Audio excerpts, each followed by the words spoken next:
Poke the Bear is brought to you by FanDuel, the exclusive wagering partner of the CLNS Media Network. And welcome into Poke the Bear, episode 141, presented by FanDuel. I'm Evan Marinofsky. That's Conor Ryan. Connor, what is up? Evan, I'm doing well. How you doing? Doing great. You're doing well. I'm surprised.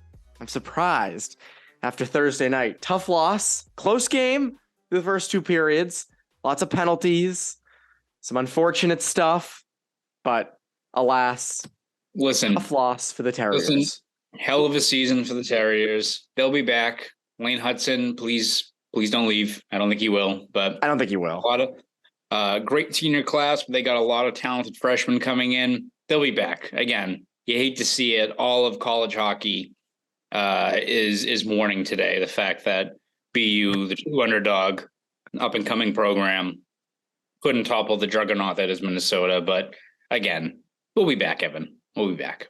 Putting the dog in underdog. As the kids say, they've got that dog in them. So yes, they literally do. I think Macklin Celebrini's coming in next season. There's some good recruits. And Lane Hudson, I would assume, will stay. You don't see many one and done freshmen in this day and age. But heck of a season. I mean, BU, it's funny. I think the preseason, the hockey's coaches poll at the beginning of the year was like Northeastern, and then BU and UMass were like 2 and 3. Mm-hmm. One of those teams did a lot better than the other. But heck of a season for BU. I know there was a YouTube commenter. I was checking the comments recently, which is always a great idea to look at the YouTube comments. Always a blast. I will say, though, our YouTube comments are pretty nice. They're either nice things about us or about the Bruins. So it's like, I'm always for it. But there was one who was like, of course, they're starting off with college hockey talk again. And it's like, oh, it's that time of year. It's the Frozen Four. We definitely won't next episode. No disrespect to Quinnipiac, but neither of us have any allegiance to them whatsoever. But yeah, heck of a season from BU. Heck of a college hockey season in general. Should be an interesting national championship on Saturday with Minnesota and Quinnipiac. But something else could happen on Saturday, Connor. When number 62 could happen, which would tie the record. Still 4 games left in the regular season. Devils on Saturday night. By the way, college hockey stuff. Luke Hughes is joining the Devils in Boston. So he actually, imagine opening game against first NHL game against the Bruins. That'd be hell of an opening. He's a kid I think will slot straight into the NHL and just be completely fine. I think it's going to be like a Cale Makar situation. Guy comes in, immediately has an impact. Definitely will help them in the first round if they end up facing the Rangers or whoever they face. But another thing, aside from 62, David Pastrnak currently at 57 goals. We talked about a fun segment on Bruins beat Willie Catch McDavid. Don't think he's doing that. That's a little bit too much to ask for with just a handful of games left in the regular season. But 60 is not out of reach. And if that stomach virus clears, the stomach virus flu game he had on Thursday, if that stomach virus goes away, Connor, there's a chance he hits 60. Yeah, I mean, I really don't think what else can really slow him down if you're playing in a game like that against Toronto, which, again, I think guys get excited for playing a team like Toronto, a team that you could very well face in the playoffs. But all things considered, didn't have a lot to play for in that game. And for Pastrnak to still be out there battling a stomach bug, testament to him. Again, even with, the ups and downs sometimes of a game, he still has that one-timer that can change a game with one shot. So, yeah, I don't think it's without reason that he could hit that 60 goal. I mean, it's going to be a tough matchup against the Devils. And I think we're going to just operate with the assumption that they're going to be playing, that he's going to try to play these next couple of games, try to get to 60. Whether it's, the Flyers, the Capitals, Montreal, like they're not exactly a murderer's row of teams that he's facing down the stretch here. Not teams that are known, especially for the defensive side of things. So would not be surprised at all. I mean, you look at just the way he's playing right now. I think for the Bruins, you're encouraged the fact that I think he's got 6 goals in his last 5 games. I mean, he's heating up. Not to say that a guy with almost 57 goals. The guy hasn't really had a lot of cold stretches this year, but I think you're seeing him, especially over the last week plus, really kind of settle into a groove here. Which you're gonna hope that if he's playing these last couple of games against these teams like Montreal or Philly, that kind of gives him that springboard that he can carry that into the playoffs when it starts. Hey, I know what it feels like to play hockey with stomach virus. When I was in second grade, I went to a Lake Placid tournament, the illustrious Lake Placid tournament, and was throwing up the entire ride up, throwing up the first day. So I know exactly what he's going through. I mean, I know it to a T. I remember it vividly. But no, I mean, that's a tough thing. But as you said, again, it's not really a murderer's row coming up. Probably facing some younger goalies in there as well. I think the other big takeaway from Pastrnak of late has been, it has not been the full cast around him. We'll get to Krejci in a second, but there have been a few games here where a lot of top guys are not playing, and he's stepping up. I know we discussed this a little bit on Bruins beat, but I think it's an encouraging thing that when he's needed to carry them, not that they need it right now because everything's clinched, but he's carried them at times in some of these games. And I think it's an important thing to have. I know there are some out there who were kind of weary of the money they gave him, but I think it's a very encouraging sign that, he can do that and that he can kind of, a wing like him can put the team on his back. Now, obviously we see stuff on Twitter from other media folks about his turnover rates, which I kind of roll my eyes at because as Ty Anderson put on Twitter the other day, the top turnover per 60 guys in the league are the guys who have the puck the most. Because sometimes, Connor, when you have the puck a lot, you just turn the puck over a lot. And that's how it goes. It's how hockey works. It's like remember when teams used to be like, oh, that team has the most hits in the NHL. And it's like, that means they don't have the puck that much. Like, it's just like, exactly. do some reasoning here and you get to that. And I don't understand why people get all in a tizzy about the turnover thing. It's literally like Pasternak's on the list with other noted deeply flawed players like Connor McDavid, Leon Draisaitl, Nikita Kucherov, Nathan McKinnon. I think Panarin's in there. Yeah, again, it's one of those things where you roll with the punches. Yes, there are times when Pastrnak tries to do too much or tries to, do a solo effort or what have you. But you know what? He's got the skill to do it. Like, again, I think you want to encourage that. It's like if you have Adam Dunn on your baseball lineup and you're like, listen, sometimes you're going to strike out, but we're not going to encourage you to hit some bunt singles. We want you swinging for the fences because we know you can do it. Joey Gallo. Yeah, exactly. And again, Pastrnak is a more complete player than just a 35. Than Adam Dunn. Yeah, I know it's very disrespectful to David Pastrnak to compare him to Adam Dunn, but again, you want to encourage the strengths of his game, and even if that includes the occasional turnover or what have you, he more than makes up for it every single game. I mean, as you said, like those games where he's putting the team on his back, like that Pittsburgh game. Like that's why you roll with the punches. You look at the overtime goal against Toronto. Like these are things that, in the grand scheme of things, they all work out, and they usually work out in your favor if you have a guy like David Pastrnak. You roll with those turnovers and sometimes those sequences there, because for every, I think, one egregious turnover that leads to a breakaway goal, you got to have about 8 or 9 goals in your favor. Like it does not happen this isn't like Dennis Weidman or something like this, where it's like, all right, like getting a lot of assists out there, but in his own zone, holy Christ, like. It's not like that with David Pastrnak. Trucking referees. Exactly. Trucking referees over. I don't understand it. I mean, I get, there are turnovers here and there and people get annoyed with it. But again, this is a guy who's almost a 60 goal scorer. I don't get all, again, now if you get to the playoffs and he makes an egregious turnover and it leads to, a goal the other way in overtime and he has, 3 points in 7 games or something, then yeah, you have a gripe. But we haven't hit that yet. We have not come close to that yet. And I don't suspect that'll happen. Because I don't know. I mean, again, people want a more perfect player. I get that. But McDavid's having those same turnovers. Draisaitl, all those guys are having the exact same turnovers. I don't know why it's this just complete meltdown at times over that stuff. Moving into other lineup stuff, David Krejci, doubtful for this upcoming weekend, back-to-back games. Again, love the 4-day break in the middle and then the back-to-back games. Whatever, it's the way the schedule works. We've bitched enough about the schedule. How important is it right now for Krejci to get that rest? Yeah, I think it's key, right? It's something that Jim Montgomery mentioned that it's one thing I think to be precautious, and Charlie McAvoy leaves that game early against Toronto, and they said it's more precautionary and. Maybe he won't play this weekend, but Montgomery today on Friday didn't exactly rule it out. So maybe he plays Saturday, has the day off Sunday. That makes sense. it does seem like for Krejci, they're not going to push it. Montgomery says he's still pretty sore with whatever he's dealing with. So bit concerning, but I think, for a guy like him who's got that mileage, again, the Bruins don't have much to play for right now.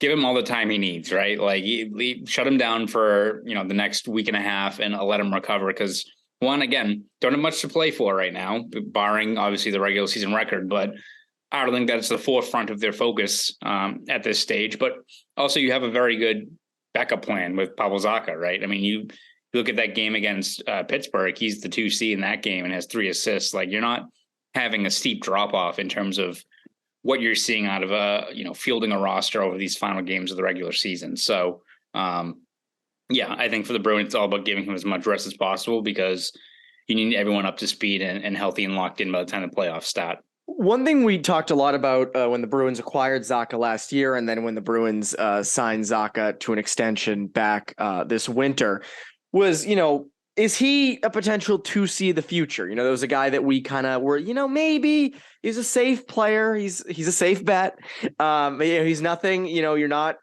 the floor is not super low on a guy like Zacha, but, is it high enough to be, David Krejci potentially, David Krejci's replacement if Krejci and or Bergeron retire at the end of the season? And I feel like he has proven himself more and more as someone who could potentially shoulder such a load.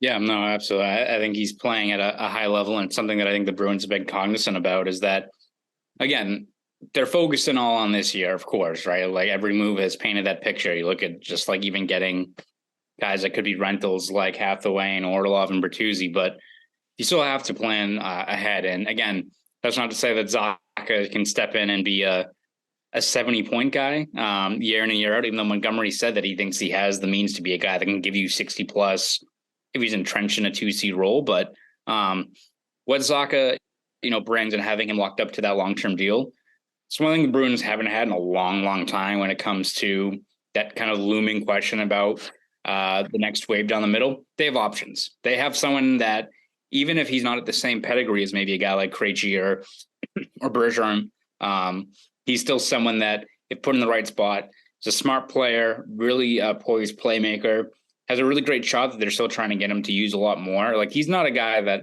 I think it's one of those situations where maybe he's better suited as a 3C and looks out of place in that spot. Like, you've seen him. I think he's played 10 total games, I think, in a slotted over center this year, and he has 10 points in those 10 games. Again, not going to be an 80-point guy, but if you tell me next year that he's going to be healthy and he's going to have David Pastrnak and Taylor Hall, let's say, next to him for an entire season, pretty good recipe for success. So, and that's not even counting a lot of his damage that he's done this year has been at even strength play. So if it is a situation where a guy like Bergeron and Krejci aren't there, he's slotted in there at the bumper a few times during these last couple of games as well, and has been pretty solid. So he's a guy that, again, gives you at least another option there. It's tough to replace one, especially two of those guys, especially let's say it's this offseason, but Zacha at least gives you that ability to slot one guy in there, and at least you still should have a very functioning, effective line there.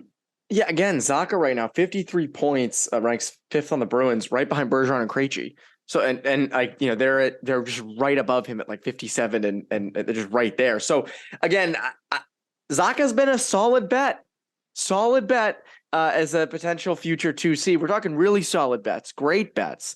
Talking about our good friends, our exclusive wagering partner over at FanDuel. Absolutely, Evan. Listen up, guys. Grand slams, no-hitters, and double plays are back. And there's no better place to get in on the MLB action than FanDuel, America's #1 sportsbook and official partner of Major League Baseball. And new customers and Mass can get in on the action. Look at that. Can get in on the action with $200 in bonus bets guaranteed when you place your first $5 bet. Just sign up at FanDuel.com/Boston. Finally, you can bet on all your favorite sports, from the money line to point spreads to player props and more. And frankly, that's the best part of FanDuel. You can bet on anything. You want to wager on how many dingers Rafael Devers is going to hit this season? Maybe how many strikeouts Chris Sale is going to rack up? Go for it. Please, guys, bet on an app that's safe, secure, and super easy to use. Don't miss your chance to get $200. That's $200 in bonus bets, win or lose. Visit FanDuel.com/Boston and make every moment more with FanDuel, the official partner of Major League Baseball. 21 plus and present in Mass. First online real money wager only. $10 first deposit required. Bonus issued as non-withdrawable bonus bets that expire in 14 days. Restrictions apply. See terms at sportsbook.fanduel.com. Gambling problem? Hope is here. Go to gamblinghelplinema.org or call 800-327-5050 for 24/7 support. It's funny. Masataka Yoshida is another great one for a rookie of the year, potentially. His odds have gotten a lot better. And that's a guy. It's funny. I was at the Red Sox on Wednesday when it was, I think 40, it was a 1:30 game. It was like 40 degrees, gray out, just bitter. But I was like, I really want to see Yoshida. And I don't think he did anything, but it was a great game. Like 4 times. He did. There was not much in that game, but it was very cheap seats. So I was happy about that. But yes, go check out our friends over at FanDuel. Connor, this show this year been very positive. It's been a positive show. There's been no reason for negativity. I know some people might want us to rip the team and poke holes in things, and we just don't feel the need to do it. There's no reason to. They're on pace to be the best team in NHL history. I mean, seriously, like, what do you want us to do here? And you and I, at times in the past, have certainly ripped the Bruins for certain things. We're not, all positive all the time. But one thing that's popped up on our radars of recent, Brad Marchand, and it's an interesting thing that we've seen this year, again, coming off double hip surgery. We talked about this at the beginning of the year. But he's, his production has slowed down a bit. Has not been the same player this year. I don't think anyone would say he's been up to the level that he's been at in past years. Only a goal since February 27th. And is this something to worry about? Because as we've seen this year, and we've talked about this 1,000 times, there's a lot of depth on this team. A lot of depth, but still Marchand is a key piece. That is your number one left wing. Is this a reason to potentially get worried? Yeah, I think it's something worth monitoring. And I think for the Bruins, I think you look at where he is, and he's been very, I think, transparent and upfront about, him coming back from that hip surgery, and he still hasn't felt like his game's in the right spot. Like, he's never a guy that will make an excuse or won't, lighten, what he's dealing with, where he feels his game is at, and he feels like it's not there yet. But it's an interesting kind of balance, right? Because I think a lot of people view it as, all right, just have him be on the same routine as Krejci, just sit him out these last couple of games. I think he spoke to Matt Porter of the Boston Globe a few days ago, and it's pretty much like, yeah, I'm not going out of the lineup. So I think if that's the case and he wants to stay out there and wants to keep on working on his game, I mentioned this watching the game on Thursday against the Maple Leafs. The one thing kind of stood out to me is if he's on that power play, I would just like feed Marchand that puck, like have him be more of a shot first guy on that power play. It's not really what his role has been, especially over the last couple of years. But if you're in a spot where, especially you're playing some teams that are not very, strengthened by defensive fortitude, like Philly or Montreal, and you have Marchand kind of take more of a shot first approach, and he pots a power play goal or two, I think that can go a long way towards just kind of getting him back on track. And there's been a couple of times for as effective as Marchand has been, he's had a few lulls over the last couple of years where it would be like, 7, 8, 9 games without a goal. And then he gets like one goal finally goes his way, and he kind of goes on a little bit of a heater there. So if Marchand is, intent on not getting out of the lineup, then I would try to do something like that, where you're either funneling him more pucks on the power play, or just get him something to get the monkey off his back, because he's, as you said, I think he's clearly fighting it right now.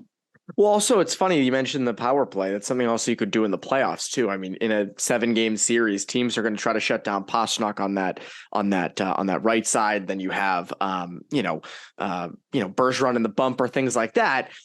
Try other options. Marchand is a safe option for that shot where he is on the power play. So again, I agree with you on that.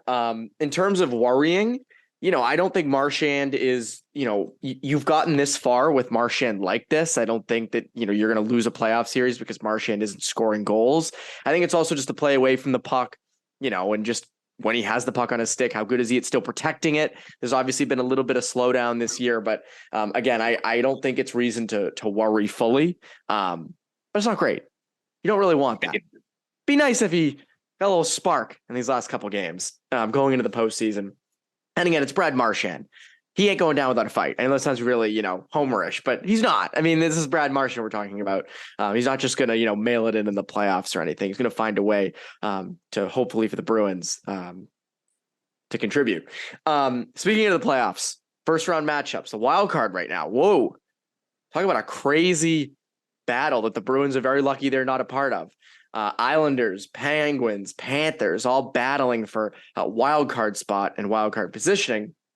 And it begs the question, Connor, of those three teams. By the way, before we get to this, did you see the Panthers Senators game on Thursday night? Ooh, bananas. Ooh, crazy. You wouldn't think a Senators Panthers game on April 6th would do anything for anybody, but my goodness, old time hockey. Entertaining. Yeah, very entertaining. Of those three teams, though, Islanders, Penguins, Panthers, who is the one that would cause the Bruins the most issues? Yeah, I think, again, we probably preface this by saying the Bruins will be the overwhelming favorite. But, yes, we do have to do this. Yes. But I think for that one, I think it's Islanders. I don't think it's particularly close. I think compared to, Panthers, again, I give Panthers credit for, I think, really climbing out of a hole, especially in the first half. They've got a lot of star power, move the puck well. They've given the Bruins problems this season, but Penguins, I don't think that's a very good team roster-wise. Like, they've got a lot of stars anchoring the top of their group, but Ron Hextall, brother, what have you done? Like that roster so out of place. Too many. That's a team that even with their high-end talent, they have way too many soft areas that roster that the Bruins could just, I think, land body shot after body shot in a playoff series. But you look at the Islanders, right? When you're matched up against a team that I think is, has a lot more talent across the board, the best formula to overcome that over a 7-game series is be boring. Be boring, miserable to play against, and have a really good goalie that can steal you a game or two. Islanders have that, right? Like they do not score a lot of goals, even though Barzal coming back will help them out. But they've got a defense that knows how to lock things down. They're stingy to play against. Love playing low event, boring hockey, which again, it's not fun to watch. But I think you look at some of the most discouraging games for the Bruins this year. It's been very few, but a few of those losses that stand out are probably like that home loss to the Kraken. That's the one I was thinking of. If teams are going to beat the Bruins, they're going to have to go back and watch that game. And then slowing them down in the neutral zone, just playing frustrating, slow hockey. Islanders are good at it. And even I don't think they're as defensively sound as maybe they were in years past when Barry Trotz was there running the ship, but Sorokin's the great equalizer there, right? I think is probably the best goalie you're going to face out of that group there. If not, I mean, if there's anyone who's going to challenge Ullmark for Vezina, it's probably Sorokin, and it should be, right? So that's a guy that, again, Bruins should be the favorites to win that series, but I don't think I don't think it'd be fun. I think you look at Pittsburgh, I would say 5 games, if like that. Yeah. Even Florida, a little bit more high scoring, they could make things interesting, but I still don't see them having just the overall matchup wise. Again, Bruins should win. I think they should win against the Islanders, but it could be 6 games and each game's decided by a goal, right? That's just the way the Islanders like to play. And that's why they grinded their way almost to a run to the Stanley Cup a few years back. That's a team that maybe isn't that same level they were 2-3 years ago, but if you've got a stingy defense and Sorokin in net and he's playing well, again, Sorokin also has not played the Bruins at all this year. They've kept him away from the Bruins. So that's the one that I would be like, that could be a bit of a slog. That's less than I think you want a nice 5-game waltz into the playoffs, right? That's the ideal situation. Islanders, they will drag that out. A nice appetizer. Sorokin was the one who started that series in 2021, right? And then Varlamov came in. That was the order it went. Yeah. So again, I know he's been hidden from the Bruins, but as you said, I don't think it's even close. I think the Islanders are the hardest of those 3 teams to face. Just the way, as you said, they play. And it goes back to that Kraken game. I remember us saying at the time, if teams want a blueprint to beat the Bruins, you're not going to outscore them. You're not going to out-check them or anything like that. You got to pack it in. You got to play boring. You got to be aggressive when the Bruins are going back and retrieving pucks. You can't give their defensemen time as they're coming up the ice. Got to be aggressive in the neutral zone, things like that. So the Islanders would do that. The Islanders would have no issue doing that. Now, do I think the Islanders beat the Bruins in a 7-game series? No, I don't. I think the Bruins get past them. But as you said, I don't think it's easy at all. To play devil's advocate, though, because we got to get all perspectives here, and I want to do that. Penguins, I don't think have a chance. That's a really uninspiring team up there, over there. Bottom six, and that the depths of their defense is yikes. Oh, can you imagine what the third line of Hall, Coyle, and Bertuzzi would do to the Penguins? Oh my God, that would not even be a close series. But as I said, it would be fun to see Crosby and Malkin in the playoffs again. I do think that would be interesting. Always the star power there, and I think the NHL would love that to be a first round series, ratings wise. But the Panthers are an interesting case because to me, I look at Matthew Tkachuk. I know it's easy to zero in on him, but just I know we mentioned that Senators game, what he can do, clean open ice hits, some little dirty open ice hits, some just being a pest, potentially taking guys out, starting fights, getting guys off the ice, things like that. He's good at. And I think if you're playing him in a 7-game series and, does he injure anybody? What kind of challenges does he present the way he plays? Now the Bruins have what it takes to wither that. Hathaway and Marchand and Bertuzzi. And you have pieces there that can kind of fight that. But still, that's an annoying thing to face in round one, right? That's not an easy thing. And also the Panthers can score a lot of goals. So again, I don't think they're as safe and out as the Penguins, but they're not as tough as the Islanders. So the Panthers are an interesting team there. It would be cool though down in South Florida for a first round matchup. I know next week though, weather-wise here in Boston, probably most of New England, very nice weather. I don't know if you looked ahead and saw that. So yeah, so I don't know if anyone's going to want to travel during that. But yeah, I mean, it's going to be an interesting thing what ends up happening with the first round, who the Bruins get. As you said, they'll be a favorite no matter what. And make sure you can go bet on the Bruins, obviously, with our good friends over at FanDuel. Connor, what can the people look forward to from you over at Boston.com and the Boston Globe? Yeah, we're going to have you covered every step of the way throughout the final days of the regular season. And of course, throughout the playoffs with game recaps, features, breakdowns, all that good stuff over at Boston.com and the Globe. Of course, we have you covered on everything going on in Boston sports. So Red Sox, Patriots offseason, Celtics getting ready for their own playoff run. We have you covered every step of the way over there. So please read all of our stuff over there. And if you want to follow me on Twitter, you can at Conor Ryan _93. Go do all that. And remember to go subscribe to New England Hockey Journal. That is Conor Ryan. I'm Evan Marinofsky, Poke the Bear listeners. Have a great rest of your week.